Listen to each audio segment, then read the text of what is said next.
Welcome to the show, everybody. It is July the 3rd, 2013, day before the best day in the world, July 4th, America Day. Oh, God. Nothing? I'm just letting that slide for now. Oh, yeah, okay. I just don't even want to dignify that with a response. You have your illusions. With me today, we've got Jess Clarkson. Out of retirement. It's been a while. I feel like that's partially my fault. Well, just blame you. I'm totally fine with that. Aron sent me a message today. Obviously, he's not here to defend himself, so that's even better. He sent me a message today basically saying that he has to bow out for the rest of the summer because he has, which I'm interpreting it to mean this, more important things to do. He's probably feeding orphans with Ben Schrader. Ooh. Orphans where, though? Albuquerque. That doesn't count. Filling in for Aron in his absence and perhaps a future permanent staple, factory sealed, Mr. Kevin Byer. Don't put words in my mouth. Okay, let me rephrase that. All right, let's give you a second try. Perhaps a staple of whenever is convenient for him on the show, Kevin Byer. Now I accept. Okay. Your introduction. I didn't want to commit you to anything you didn't want to be committed to. So, yes, Kevin. Yeah, but I've actually done more factory seals in the last 2 episodes than Jess has, so. Have you? Well, because the Final Fantasy show was technically a factory. Oh, true story. That's such a shitty statistic. That's a cop-out. And what are you talking about? Most of the last 2. That's like the best statistic to have. I just got around to posting that Final Fantasy VI episode yesterday. So we recorded that on, June 7th? So our last show was just yesterday. We're not that bad. Yeah, but before that, the last show we had was with Oliver, wasn't it? And I think there was one after that. I don't think there was. There was one with Oliver, and we were talking about Castlevania, and I think that was it before. Oh, yeah. Before we, I don't know what happened. We just kind of fell apart. Hiatus. Yeah, there was no announcement. It was just kind of, we're gone. And how long was that? Like 2 months? I'm looking here. Our last show was May 17th. Jesus. Yeah, almost. Month and a half. Yeah. All over. It's all right. 7 weeks. We'll get back into it. Hopefully people haven't forgotten about us. We've probably alienated a few people. Don't worry. I'm sure the 3 people who listen to the show, they're... No, really... my wife and my mom have already said they're done. Oh, okay. So... They actually listen? No. Oh, I was going to say, your wife's so much better than my husband. Yeah. Tell your husband he sucks. He does. He is not a faithful husband. Oh, I'm not married anymore. Oh, yeah? Yeah. I lost my wedding ring. I don't think that's the way that works. No, that's really not how it works. I can't find it. It's been like 2 or 3 weeks. My question to you is, why did you take it off? Because it gives me gas? Like, yeah, a lot of gas and like bumps, like eczema, I guess, if I wear it all the time. So I take it off at night. You mean eczema? I don't know. Eczema. Eczema. You actually eczema? I don't think that's correct. Eczema sounds like that shitty hipster drink that they had back in the 90s. Kev, what's your thought? I don't remember there being a shitty hipster drink called eczema. It was called Zima. It was in a blue bottle. It was like alcoholic water. No. So you know about the hipster drink, but you don't know about eczema, the skin condition. It's called eczema, and you have to. It was cool. Yeah, it's this shit right here. Eczema is something you got to rub some lotions on, or maybe I'm thinking of psoriasis. No, you were thinking of eczema, not eczema. You damn Canadians. So I got called out on my accent again today by my coworkers because they're all native Arizonans. And apparently I say vag kind of funny, and it comes out and sounds like fag. Because I was asking her, so I'm like, "You're being kind of vague about this." She's like, "What'd you call me?" Like, you're being vague. She's like, yeah, I know. Why'd you call me that? Like, you're being non-transparent. So, Was she all embarrassed after she realized what you said? no, we have a good working relationship. So, Kev, what's it like being back in your home country now? Let's because we haven't really had a chance to talk much about your experience here. I know we're going to be doing a Manitank podcast next week, very shortly, but yeah. I'm not sure all of our 2-3 listeners listen to that. Well, I'm sure they do. But no, it's been good being home. It was a great trip, super hot. But of course, the hottest day in Alberta history was yesterday. So how hot was it? It was 43. Holy, with or without humidity? With humidity. Wait, you're complaining over 109 degrees? That's freaking hot. It was 109 degrees when I went to bed last night. Good. It's super hot here today. It's actually the past couple days it was, it's 109 here right now. Earlier it was 112. I heard earlier in the week you guys hit like 125 or something like that. Yeah, Death Valley got up to 129. It was ridiculously hot. Do you guys get humidity, or is it more dry heat? There's a season right now we're just entering into it called monsoon season, where it's starting to get really, really humid. And monsoon season in the desert. Yeah, you get monsoons. We get those big haboobs that come rolling through, and I saw a dust tornado going straight through the intersection on my way home from work on Tuesday, and that was really crazy. I saw one of those when I was driving the other day, and it was like something was chasing it, and then it would start running away, and they would chase it again. And it was this little dog that was playing with this huge 30, 40-foot dust tornado. It was probably 15 feet across. It was crazy. That's pretty funny. Our humidity's at 90% right now. Right. I don't feel like we're... Right now it's at 13, and it's terribly hot. Ugh. So, but that's better than a humid heat, I think. The dry heat? Yeah, dry heat. You can handle it. I mean, when Kev was down here... Do we have dry ice? No, do fry eggs on your driveway. I use my frying pan. I'm not that poor. Could. I'm sure you could. You can also get third-degree burns on your feet. What? Yeah. It's crazy. And so you just don't go outside. Ever. Kev was pretty hot. Yeah, it was devastating. But I This do is have a little devastating. I do have a new appreciation for the heat in Canada. So yeah, it's like this isn't bad. I've had worse. No big deal. Yeah, I think plus 31 on Canada Day, and I'm like, yeah, this is fine. I'm gonna put on a jacket. So we decided to reconvene. We didn't really take many suggestions, and any suggestions that have been given to us for games to play have been long since forgotten. We're the worst. Yeah, not by personal choice. I guess we just have other things. E3 happened between now and our last show, so that kind of ate up a lot of our time. And people who don't know, Kev and I were out there together, mutually sharing the same bed, sharing beds, cuddling, sharing toothbrushes. Yeah, you were. And yeah, toothpaste, not toothbrushes. Oh, there's a difference? Yeah, actually, I'm pretty sure there is. I thought you just squirted it in your mouth and kind of rubbed it around with your tongue. It's a vague difference, but... You mean a vague difference? Yeah, vague difference. Vague. Fag. Yes, one of those differences.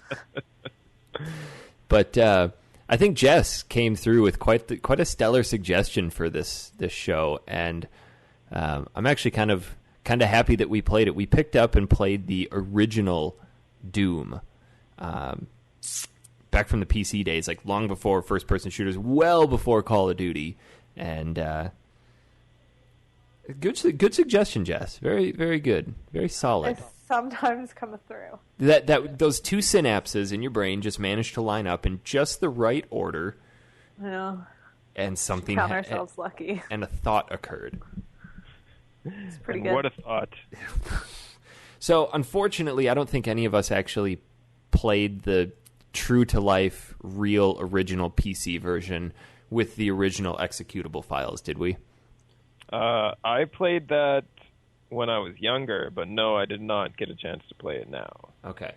I got as close as I could before resorting to what I think the rest of you played. I had an original Super Nintendo copy in that ass-ugly red cartridge, and that game looks like shit on the Super Nintendo. I mean, it's dated by many standards on the PC, but you smear that thing in shit, and it looks like the Super Nintendo version. It's blocky. I mean, it looks like a first-person NES game. It's awful.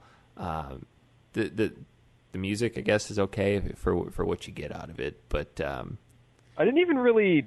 I don't know if it was just because I played it on a browser version on some website, and I don't know if it was just that version, but I had no music for the entire game. That one they didn't port the music through. So there's a website called Congregate, which they tried to be cool and spell it with a K, and you can play a free version that's been ported to Flash. It's the original Doom 95 that's been ported over to Flash, and it's all just played in the browser.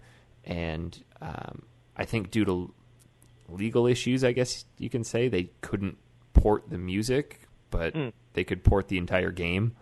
Yeah, like there's sound effects and everything. It's just no music. Yeah. And from what I understand, it's been through quite a few iterations, and they've had a lot of different updates to it, improving stability and controls and everything. But it plays really well in the browser. If you've got a pretty decent computer, I mean, the game was built for Computer 95. If you don't have a computer that can handle that now. Wasn't it originally on DOS? Yes, that's how. If you want to get the original one, you have to run it through DOSBox. Unless you get it through Steam. But I feel like just DOS was challenging in general. Yeah. Like having to remember how to get anything. Well, some of the games that I buy now, because I buy a lot of games through GOG.com, and they include DOSBox executables. So a DOSBox does still open, but it's all done behind the scenes. And I feel like if you were to get Doom now, that's how it would be run. Oh. But how long has it been since you guys have played this? I would probably say since 1995. Really? Yes. Okay. Well, I forget you're a little bit older. Ever. You haven't played it ever? In forever. Oh, I was going to say, how did you miss this one as a kid? No, like, I don't know, since I was little. I remember this game coming out, and we had just gotten our first compact. And do you guys remember the game Descent? Yes, I do. Our compact came with that game, and it came with Doom. And I was absolutely fascinated with Descent. And then my dad started playing Doom, and it turned into one of these games that he and I actually kind of bonded over. And we would get together and play that on weekends. And you know, my parents at the time were divorced, so I'd go over to his place on weekends, and we'd sit and play Doom all weekend. And it was, what father and son can't bond over a game about explosions and killing aliens? Absolutely. It was always our favorite level when we got the rocket launcher and we started blowing people up. But I'm surprised. This game, it was a good trip down nostalgia lane, but this game actually, despite the controls, holds up really, really well. Yeah, it wasn't bad, except the version I played, there was a problem with the strafe key. There was. The instructions told you that if you held down the control key and then the arrows, you'd strafe, but... Well, see, because I didn't play it on this whatever site you were talking about. Oh. I just Googled Doom browser and picked a link and played it on that. Sounds safe. Let's try this. So yeah, Alt and the arrow keys was strafe, but every time I pressed Alt, like the browser would try to like close itself, because if you hit Alt and then you can move over in the menu. Yeah.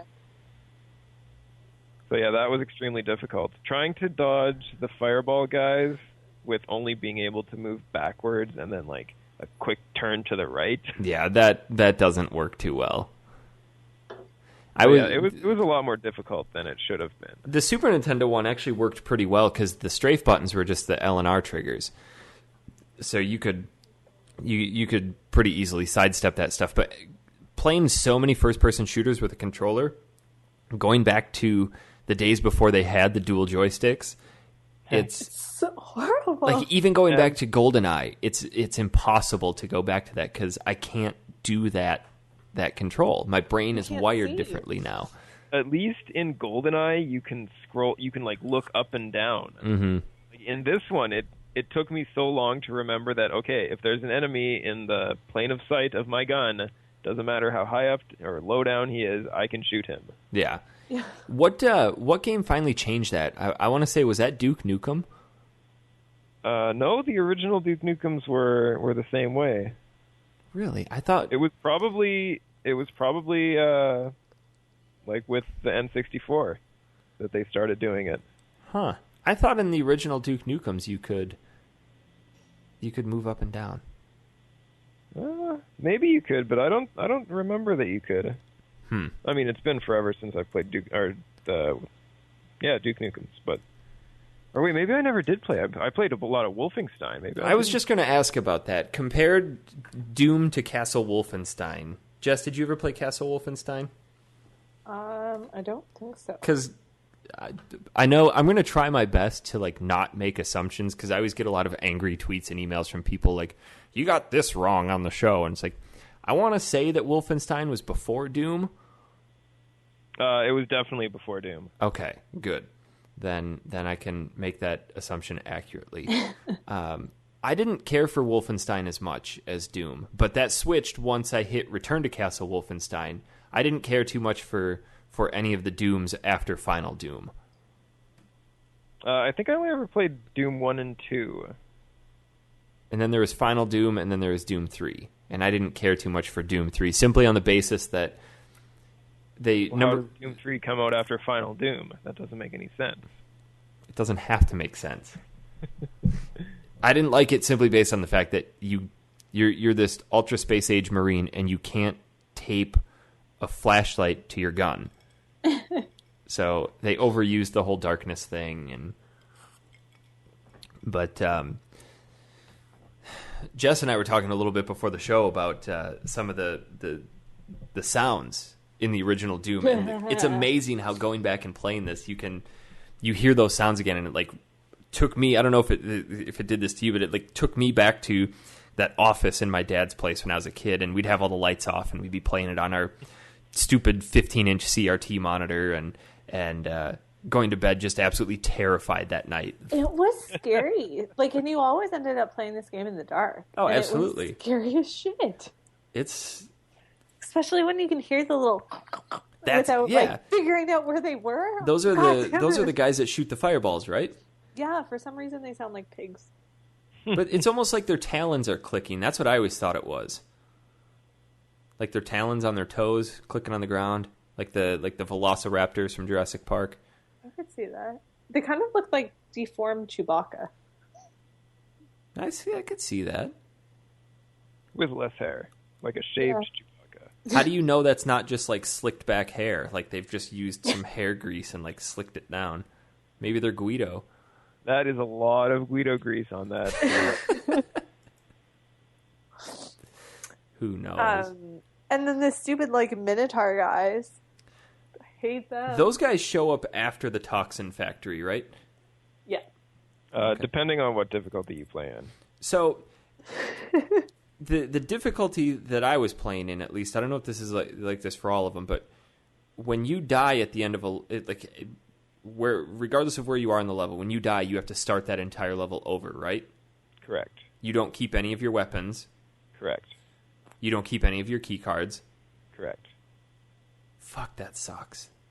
Yeah, the first time I made it 2 or 3 levels before dying, and then I died and started that level over with just the pistol, and you only get 30 ammo or 40 ammo or something like that. Yeah. The first one that I actually died was the one past the Toxin Factory, where you get the BFG for the first time, or the chain gun, and I forgot that the chain gun uses all the pistol ammo, so I'm like, oh well, I'll just use the BFG, go get myself a shotgun, and I run out of BFG ammo, and I'm trying to karate chop these guys, and at that point the game is just not happening. But easily the best gun in that game is hands down the shotgun. I don't know what it is about that game that's like super satisfying. It's just for a game that's that old to actually have a gun in it where it actually feels like you're shooting somebody and there's an impact to the shot. Yeah, because the closer you are, the more damage it does, and it can shoot through things. Yeah. And then there's one room in the third level where you walk in and there's all these barrels lined up. And if you shoot those barrels, it creates this chain reaction. There's just guts everywhere. Just fun things like that just bring back my memories of, like, I love gory video games. But they weren't like super good. They were kind of like ridiculous gory. No, but you're limited by your technology. And back then, compared to what else was out there, Doom was super violent. Well, exactly. But I think it's the ridiculous gore that makes it seem more violent. Well, yeah, you shoot a barrel and a guy goes careening across the screen and his rib cage is splaying open. But I mean, even compared to like a video game nowadays doing the same thing where it's just hyper realistic. Yeah. Something about the hyper realism just, I think, takes away from the fear factor, I guess. But I think that's us in our adult mindset seeing that, whereas kids see that and they're like, that's real violence, you know. Kids think that real war is just like Call of Duty. Well, it is. It is? Totally. Well, fuck, I signed up for the wrong career then. But the only difference is you get shot, you die. You don't so it's no respawns. Yeah, no respawns. Oh. And one-shot kill. No respawn that. and one-shot kill. And they encourage camping, right? Yeah, a lot of camping. Okay, so all of your Call of Duty skills would not transfer. Okay. Maybe your DayZ skills would transfer. Or, DayZ skills would transfer for sure. So is there a actual storyline to the original Doom, or is it just you're a space marine, here's Mars, have at it? I'm not too sure. I never picked up on a story. That's for sure. No. Maybe he's trying to find his long lost lover. I don't think that's who was captured by all the aliens. Yeah. I really feel like that's the correct answer. I don't think that's right. And it just so happens that she's Canadian because she's awesome. Okay, now that's definitely not right. Her previous suitor, she ran away from him because he was American. And that's why she ended up in the position she did. I'm going to go ahead and not say that's right. How far did you guys make it in? I made it to the level where you get the chain gun. And then lack of strafing really took off. Well, because the enemies become denser, they become more aggressive, and there's more of those guys that throw the fireballs at you. And without being able to strafe, you pretty much have to take those things full frontal. Yeah, or fight them one at a time from max distance. Yeah, and that doesn't work too well with the chain gun. No. The pistol's actually really, really good from far away. What's the... I was trying to figure out what the range is, because you don't have to be exactly aiming at someone. The range for the pistol is if they're on the screen, you can shoot them. No, but I meant, like, how close to actually aiming at them do you have to be? Oh, I think it's the width of the gun. Like, the width of the gun on the screen is the hitbox. Oh, really? Just straight up from the gun. I felt it was bigger than that sometimes. Maybe for the shotgun, because it's got a little bit of a spread, but I could see that with the pistol. I don't know. I wanted to get further into the game, because I remember the end of that game just being ridiculously tough, and I may be thinking of a different Doom, but I remember you come out into this final battle, and all these demon gates open up, and I want to say that there are demons that are like 2 or 3 times the size of the Minotaurs. But they're like centaurs. No, what's the one that's got a bull head and body with like goat legs? What's that? I think that's a Minotaur. Okay, so like these super oversized Minotaurs that come flooding out, and all you've got is like your plasma gun, your chain gun, and your rocket launcher, and it's just basically a huge frag fest in the middle, and you just hopefully survive, and it's a crapshoot whether or not you'll live because shit's blown up all around you. There's barrels everywhere. They're shooting at you, and it's just how fast can you pull the trigger? Because they have like ridiculous guns, don't they? Yeah, they get those plasma guns at the end, and those plasma guns are awesome. But the good part is too, because you can get them to shoot each other. Can you?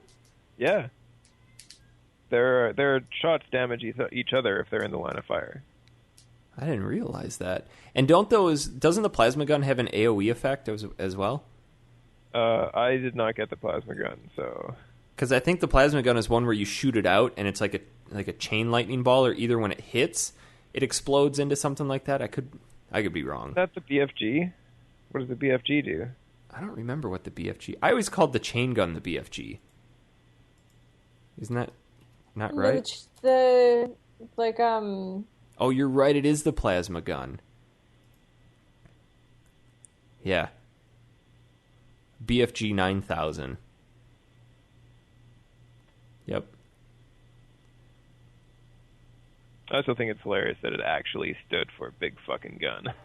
They should have just gone for broke and called it the big fucking gun. It's the 90s. We got to be progressive a little bit here. Right. So, in terms of first-person shooters, do you like styles of games like this better or what we've come to now? Because Doom is arguably, aside from Wolfenstein, one of the defining games of the genre. So, do you think that we've it's like one of the original games. Well, it kind of broke first-person shooters onto the market. I mean, it took what Wolfenstein did and improved on it in a lot of respects. I mean, in terms of level complexity, puzzles, hidden areas. I mean, every time I got to the end of a level, I'd be like, kills, items, secrets, I don't know. 0. I would say if you were to label a game as being like the pinnacle of early shooters, I think you'd have to say it was Quake. Because Quake had everything that modern shooters have, essentially, and it was... But when did the original Quake come out? Long time ago. You're right. That's right around the time of Doom. Yeah, because Quake you could look up and down with your gun. Yep.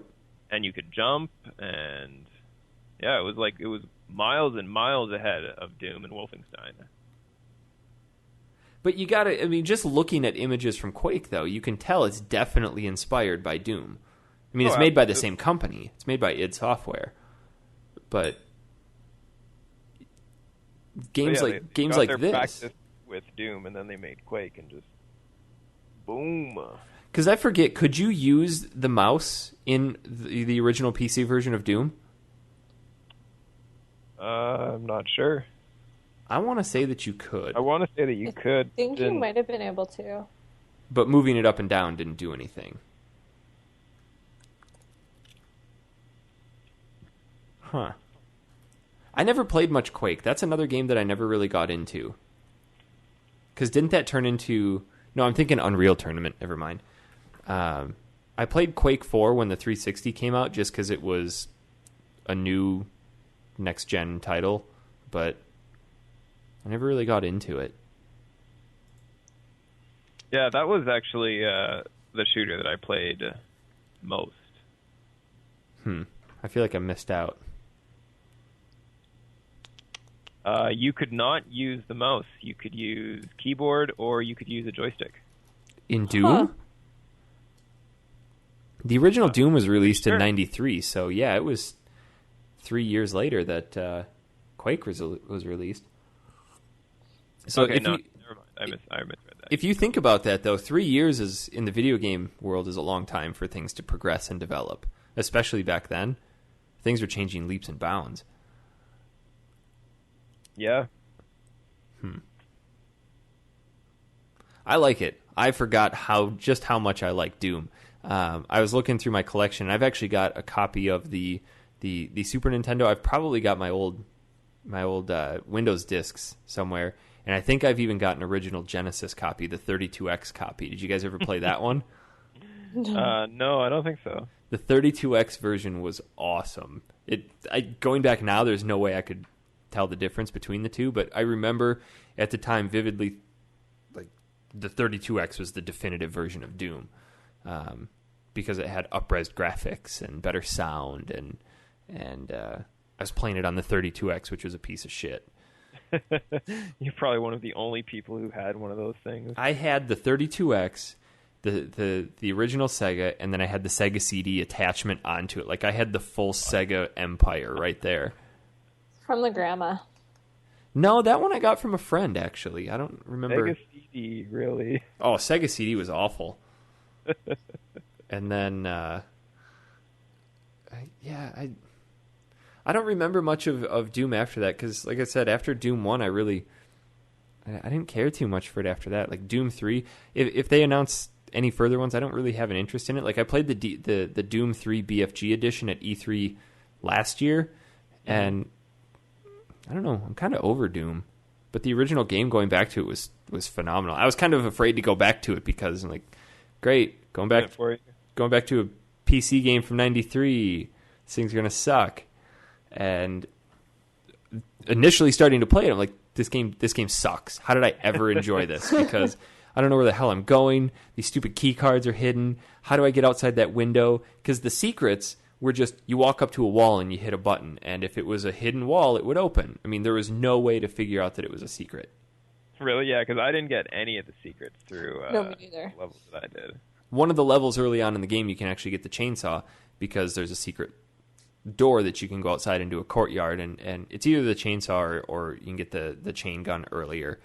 But there's other secrets where, like, you can press a button and it opens up a door somewhere else, and those are a little bit easier, but I hardly ever got any of the secrets.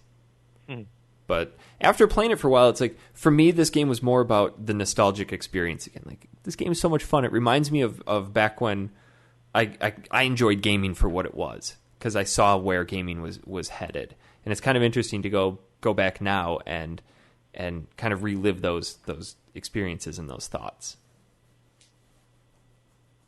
And that's the whole point of this show, isn't it, Eric? I hope so. I hope so.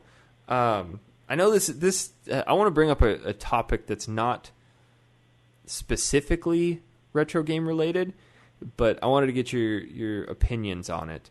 I don't know if either of you have played The Last of Us yet. Jess, did you end up buying that? Not yet. Kev, did you get it or not? Also no. Okay. I finished The Last of Us, and then I went out the next day and I bought BioShock Infinite. Have either of you played that? No. Also no. Okay. So, in a nutshell, without saying anything, like, I'm coming off of an extreme gaming high right now in terms of sheer enjoyment, story, engrossment in the game, like just pure elation from the past two games that I've played. And I'm actually kind of afraid to pick something up now because of being severely disappointed. In both these games, I got to the end of it, and I was just like super pumped and really excited. Like, this is what gaming needs to be. And I was thinking to myself, I was trying to think of any times when I was a kid, if there were games that I played when I was younger that kind of elicited those same feelings and emotions. And like when I got to the end of the game, and I honestly can't really think of any. You know what I'm saying? With these games, you get to the end and you're just left in complete awe. Like, that's the pinnacle of gaming right there. Can you think of any games that did that for you? Final Fantasy VII. I was thinking that, and I didn't want to be cliche. Because how is it cliche? Because I feel like Final Fantasy VII has become one of those titles that everybody goes to for their fallback on anything gaming related. Like, what's your favorite game? What was the most emotional game? And default answer. It's just the default answer, and a lot of these people say it who maybe they haven't even played it, and it's kind of become the thing to just say. And So do you think that I'm saying it because it's just a thing no, to say? and here's the difference though, because I know that you, and this is I don't know why I think this, but this is terrible to think this, but I know that you played it back in the day when it came out. So I feel like your Opinion is more valid. yes, is that kind of an asshole thing to say? It's No, a bit of a totally hipster thing to say, which we've established that you are already. Well, no, I'm thinking that like you can look at the context of, or you can look at that game I in the can put the context game- of its time. Like, I've played it when it came out, and I'm going to play it again soon. Because I got to it again, and I'm probably 15 hours into it, and it's one of those games that I just have on my Vita, and every night before I go to bed, I play 20 minutes, half hour, and put it down, and I'm just kind of slowly trudging through it. And the story elements in that game are phenomenal. And I think for me, that was one of those games that really pushed me into writing, because I saw what storytelling could become. So when I got done with BioShock and Last of Us, that's the first game that I thought of, was Final Fantasy VII and Final Fantasy VIII, just because of their storytelling, how engrossed I became in those two games, because when they came out, those were the only things I was playing. That was it. Nothing else. And I didn't care about any other games. And yeah, they took a heck of a lot longer. I think I beat BioShock in 2 days and Last of Us in a week. But those are honestly the only two games that I can really think of from the past 27 years that really kind of elicited any type of over-the-top elation. Like, I'm so happy I played that.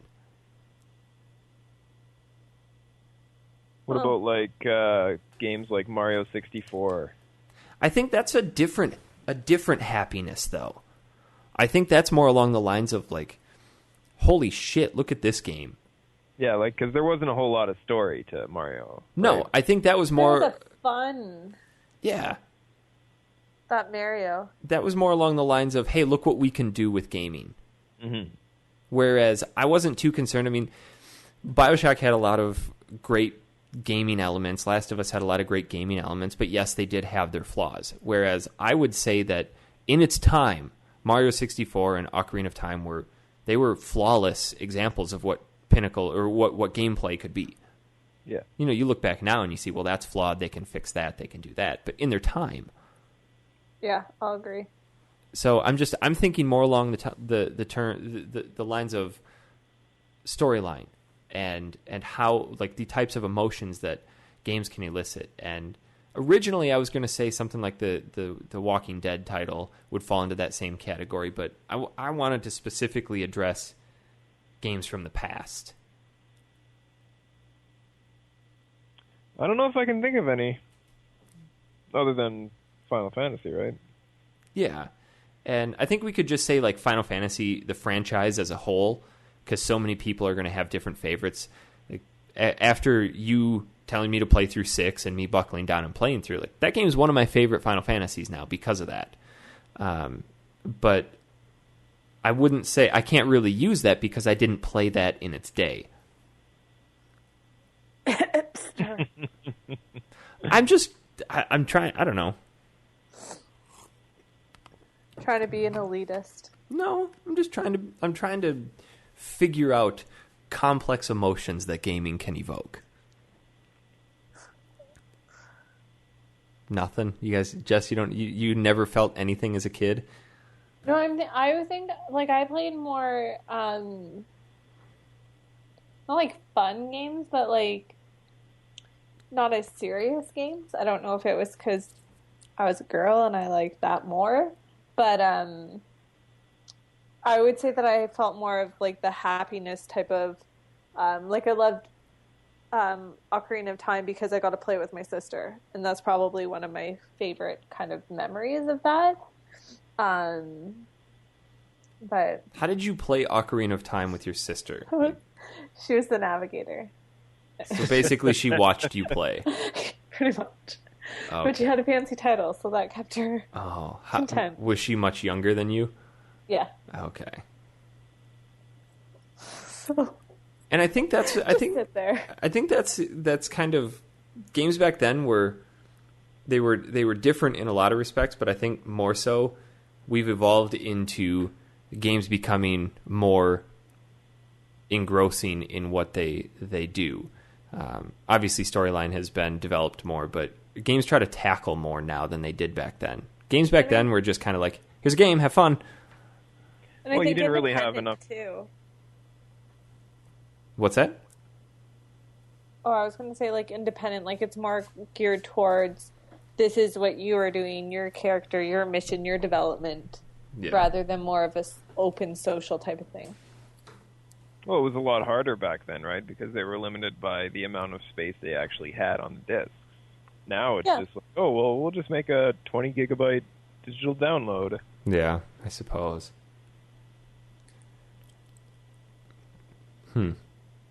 I really can't think of anything else outside of that.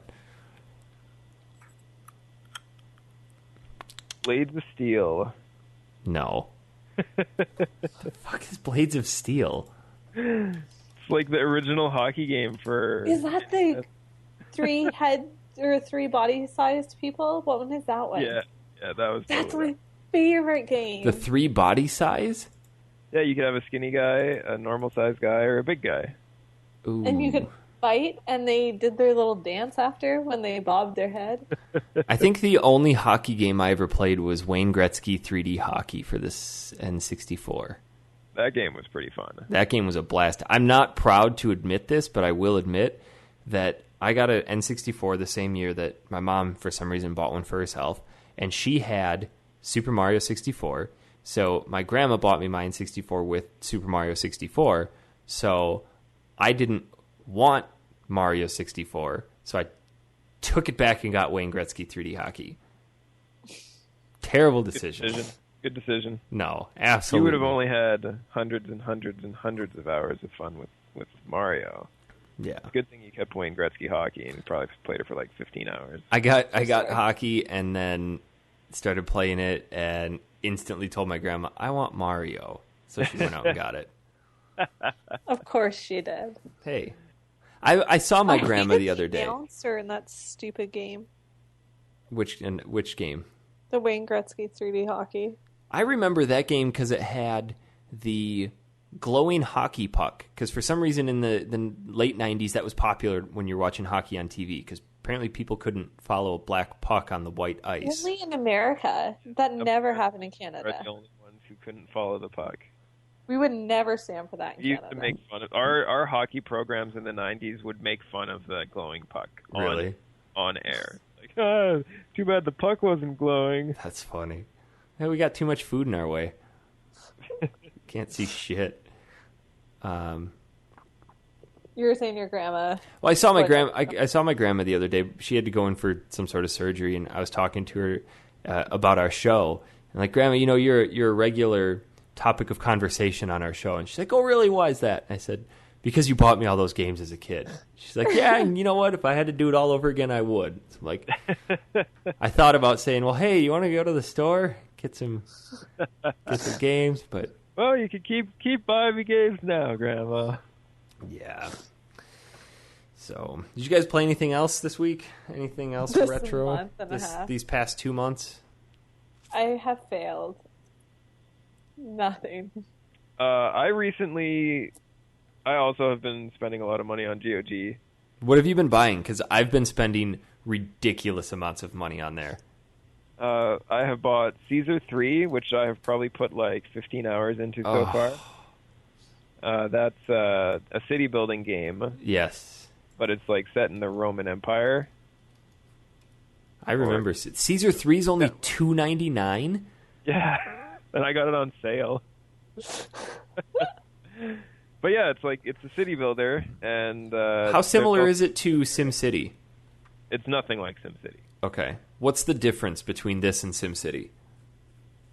It's a lot more like you have every house that you build sends out a little walker who walks around your city, and he can walk around the roads. And every time he comes to a corner, he has a decision to make. And there's a complex algorithm which determines which direction they go.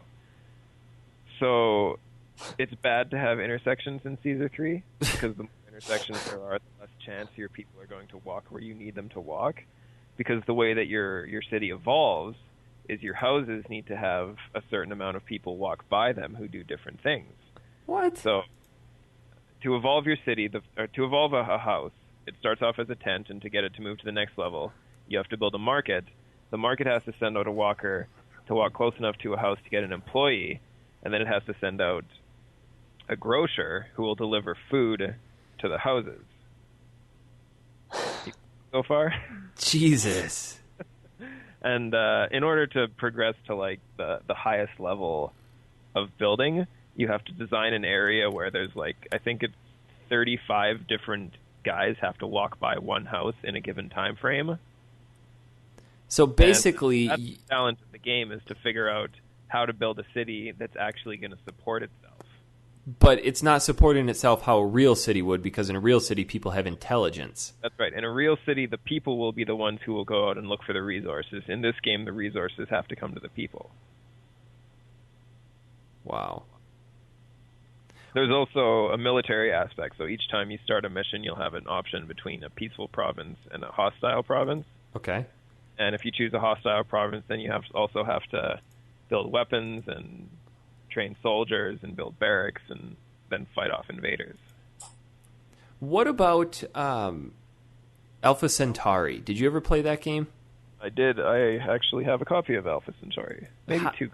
How is that? Alpha Centauri is a lot like Civilization, just set in space. So it's pretty much the exact same game? It's pretty much exactly like Civ 2, except slightly better graphics and space. Is it worth getting? I would say if you enjoyed Civilization, then yes. Because it is a lot of fun for the first time, because at nearing the end of the game, you can get, like in Civ, you could get a nuke. Mm-hmm. In this game, you can get a planet buster missile. Nice. Which is exactly like a nuke, except instead of like irradiating the area, it'll actually destroy the land. So if you had enough time and enough drive, you could build enough of these nukes, and you could just wipe out the entire landmass of the entire planet. When you're playing Alpha Centauri, are you colonizing different planets, or does it take place on one planet? No, it's all on one planet, so it's just like Civilization. But with space units instead of... Yeah. So you're not actually out in space? No. Oh. I bought myself a treat from GOG in the form of Theme Hospital. Yeah. Did you guys ever play that? I have not. Theme Hospital, believe it or not, if you can't discern it from the title, is very similar to Roller Coaster Tycoon, where you build a hospital and you have to staff it with the right kind of doctors, and you have to schedule patients and all that stuff. But I don't know why, but I remember playing this game on the PlayStation 1, and imagine Roller Coaster Tycoon with a controller. It's terrible. God, that would, yeah. So I decided to get it on the PC, and it's phenomenal. My sister and I would play this game for hours when we were kids, and it's kind of neat because you have to actually set up your hospital in the way that you would set up a real hospital. You have to come in, you have to have a reception area, then you have to have a nurse's station where she assesses everybody, and then from there she directs them out to different doctors, like psychiatrists or neurologists or any number of people. But the ailments that these people come in with are really stupid. They're not real ailments at all. I think the only one I can remember off the top of my head is people come in with balloon head, and their heads are super huge, and they have to go into the doctor, and he takes this big needle and stabs them in the head with it, and their head deflates back down to normal size, and then they leave. But so all the doctors and nurses and everything, they all have normal names, but the patients are just stupid diseases. Yes.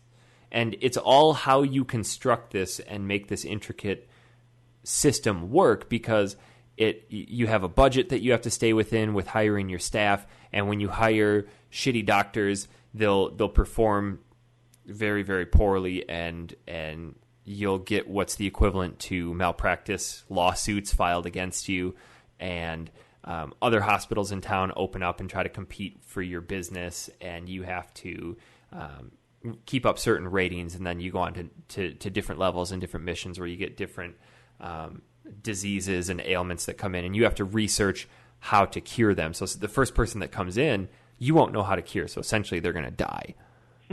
And then you're like, okay, well, let's figure this out. And the next people that come in, and it's a really cool game because you can build your hospital how you want to build it. And you can be as big of a dick as you want to be, or you can help everybody. If you like games like that, it's a stupid time waster, but it's a ton of fun. So with the competing hospitals, can you pull a Rob Ford and just assassinate all their doctors? What? That's what happens. Don't mess with Toronto. Who's Rob Allegedly. Ford? He's the mayor of that Toronto. showed you that picture of. What did he do? Who allegedly. Yeah, you have to say allegedly, otherwise they'll come after you. I hate Yes. that word. Allegedly, there's a video of allegedly showing him smoking crack. So what does that have to do with the doctors? Oh, so then there's been this big to-do where people have been like pointing fingers, and there's a crack starter that happened that raised $200,000 to get the video published and released. But then there is this big like police raid that were going after the people who were in this alleged video, and then someone who was going to snitch on the mayor ended up dead in Alberta. Yeah, he was found in the Lloydminster, I think. And no, not Lloydminster. Fort McMurray. He was found in Fort McMurray, which is the oil field town in Alberta. And yeah, he was just gunned down in his hotel room. Jesus. I'm looking at GOG.com right now, Kev, and there's another game that I'm tempted to purchase, and I feel like this is the game you would have played. Wing Commander 3: Heart of the Tiger. I have definitely not played Wing Commander 3. I had that on the PlayStation 1. It was like a 4-disc game, but it had live action cutscenes, and Mark Hamill was in it. Wow. So you would go around, and it was kind of like Colony Wars. When you got out into space, you'd be flying your ship, but you'd go back into the space station, and I want to say it's a very early form of something like Mass Effect, where you're traveling throughout the galaxy and you're talking to people and learning their story and everything about them, but it's all done with live action people, really, at the time, popular actors. And I just remember Mark Hamill being one of them. But it's $3, so if you want to spend $3 in a really bad way, buy that. Yeah, I also bought King's Quest 1 through 8, which I don't know if I'm ever going to get around to playing, but I have them now. What is King's Quest? King's Quest 1 was the first game I ever played on a PC, and I think I was 6 or 7 when that happened. Okay. And it's just a little adventure game where you walk around the kingdom and you interact with things, and you have a certain number of objectives to find or points to get. And once you get them all, you can go to the castle and finish the game. Sounds dumb. It's super simple. I'm going to see if I can find the release date. So you bought all 3 packs, 1, 2, 3, 4, 5, 6, and 7 and 8? Yeah. You spent $15 on this? This looks like it was drawn in a first grade classroom. The first King's Quest was released in 1984. Kev, those games look absolutely terrible. It's going to be so awesome. When Matt comes up, I'm going to convince him to do a drunken King's Quest stream. When Matt comes there? Yeah. King's Quest 7 and 8 look not too shitty. It's not about what the game looks like, Eric. This is a retro podcast. Doesn't mean games didn't look like shit. That looks like it would be actually fun. It was actually a lot of fun. In like but also kind of looking like one of the games that you would have played in school. The way that you interact with the world is unique too, because you just open up a text bar and then you type what you want to do, and if it's one of the commands that the game recognizes, you'll do it. So it's kind of like that game, Don't Shit Your Pants. I Have you played that web game? On that, no. There's a web game called Don't Shit Your Pants, and the game loads, and you're just this dude standing next to two doors, and you have to type things for him to do, and if you don't type the correct things or things that he recognizes in time, he shits his pants. Okay, I guess you could consider it like that, except there is no shitting your pants in King's Quest. Then I want nothing to do with it. I was looking through the rest of this game, and I was really tempted to pick up the Ultima games, but I do not think those would hold up well. I was actually thinking of picking them all up too, but yeah, I'm thinking the same thing. Aren't those games like hundreds of hours each? I'm not sure. I've never played them. Shoot. There's so many good games on the GOG sale right now. Unfortunately, it only goes until the 5th. And you can browse through Mac games as well. Nobody cares about those. So, Shut up. do you guys want to see if we have any emails this month? Sounds good. Oh boy, we missed the mark on this one hard. Oh wait, no, never mind. We got that one. That was for George Vosper. There was also another birthday. Did you get that birthday? The George Vosper one? No, Jeff Woods. Like a month ago. That was on our Facebook page. Okay, I didn't check that. We got one from... Oh, wait, never mind. That's somebody that wants to work with us. No, thanks. Here we go. Douglas Delecki. If you want to write in any emails, factorysealed@manatank.com. We're going to try to do shows more frequently, so write them in. Douglas Delecki. Hi, Factory Sealed crew. I'm a big fan of your work. Keep it up. I have one small correction for you concerning Mega Man 2. I know it's a big shock, but Flashman's power is not totally useless. Bullshit. It's completely useless. I told you about situations where it was useful too. If you use it against Quickman, it will drain half of his life, assuming the energy bar is completely filled up for flash power. It's not really useful anywhere else, but it does have a small use. Yep, that's the exact thing that I told you to. My suggestion for a game is Final Fantasy III for the SNES. You know what? We already did that. The entire game. So, he may have missed the live stream. Douglas, I put it up on manatank.com. It's on iTunes. Give it a listen. It's Kev and I talking about Final Fantasy. It's pretty sexy. Oh, God. Did you listen to it, Jess? No, you were there for the live stream, weren't you? No. I thought you were. I think I was going to. And then failed. Terrible. I was already on my my break. My hiatus at that point. Yeah. So, what are we going to play for next time? Kev, let's have Kev make the suggestion here. Dibs out. Nothing? Okay, you want me to make a suggestion? As long as it's not King's Quest. No, it's not. What? Lords of Magic. Is that a PC game? It is. I just happen to have a copy on GOG.com. I don't want to have to buy something, though. You don't have to. I can give it to you. Okay. It's free.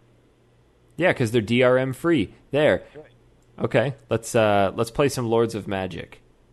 So yeah, it's a turn-based strategy game, and also a real-time strategy game. How can it be that's two? Well, you'll find out. You know what else we should play, and you're not going to like this. But I think we should play, where is it? Dungeons & Dragons Dragon Shard. Which one is that? That's that really shitty Dungeons & Dragons RTS we tried to play. Oh, I'm already way ahead of you. I've got like 4 hours into that game. I'm not playing any more of that game. Jess, is there anything you want to play for next time? I don't know. I'm holding off because I have a game that I want us all to play, but it's super long. So I think it would have to be a game that we play over the course of a few shows. But I want us to like delve into the PS1 game Alundra. Yeah, we talked about that before. Because that's very, very similar to the Super Nintendo version of Zelda. But that game's like 45 hours long. Mm-hmm.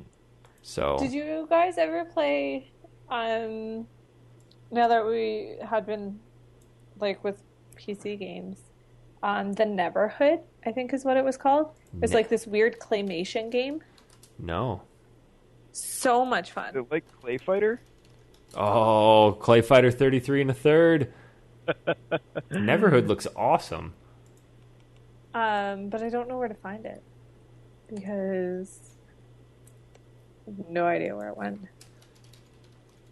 When did that come out?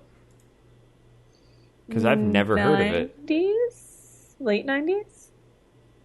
96. Wonder where I can get that. So much fun. It's just like the coolest, like... The main character's name is Clayman, spelled Klayman. But it's kind of like a puzzly type of game, too. You can download it right here. Got it. Beauty. If it works, we'll play some Neverhood. So, Kev, you're going to have to share that copy of the game with us. Will do. If anybody wants to send us any suggestions, doesn't matter what it is, we will try it and hopefully like it. Don't suggest anything. Especially if you have a copy on GOG that you can just give us. Then we totally play it. Oh, absolutely. Any games you want us to play, since they actually encourage sharing the games on GOG. You could send me an email or send me a message on Twitter. We could figure out how to get that copy, and then I could give it to them, and we'll play it.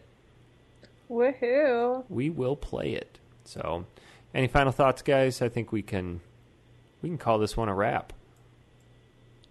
Call it a show. Have an incredible July 4th tomorrow. You know we will. We know how to do it. Some shit happened back in the 1700s, and we're going to party for it now. Oh, God. Pull out your inner hillbilly, Eric. Hey, I got you to embrace some of your inner hillbilly here. Didn't you do like an America party one time? I did an America party when I was in college, actually when I was living with Ben, and we spent more on the decorations than we did on the booze. I feel like you should tweet out some pictures. I have lots of pictures. Of America Day. And the, let's see, I've got them. We all had to wear jean jorts, and they had to be ridiculously short. That you had to have some sort of American flag shirt. Let me see if I can find it here, because those pictures are pretty sweet. I don't know if I want to tweet those out, though, because I was pretty drunk. I was super drunk. Got a reputation to uphold there, Mr. Peterson. Well, not anymore. Now that I'm not teaching, I don't give a shit, I guess. There you go. Tweet them out. Here we go. Just build your own excuse. Here, see if you guys can see this photo album. Does that load for you?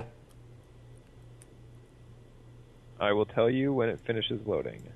Because there are, you can see we lived in a 2-story apartment, and we bought these table runners and like threw them out the window and like covered the entire front of the house in these table runners, and we bought wall stickers of all the monuments in Washington D.C. and put those up around the house. Oh my God. That is a lot of effort. It was a ton of effort. Oh God, you can see your boxers. Exactly. Duh. So inappropriate. No, it's not. It's totally appropriate. So, Jess, where can we follow you on Twitter? At Jess M. Clarkson. Nice and simple. Kev, you going to jump in there? Or do you want me to ask you? Actually, I was just yawning really quietly. Now that I'm finished, you can follow me at Dinner Dangles. And you can follow me at Honest Pizza. That's going to do it for this week. Next week-ish, next time, I'm just going to say. I already forgot the Lords of Time? Lords of Magic. Lords of Magic. And Neverhood. Or whatever else you send us or decide to play. So, till then, That's going to do it. We will see you on the next edition of Factory Sealed.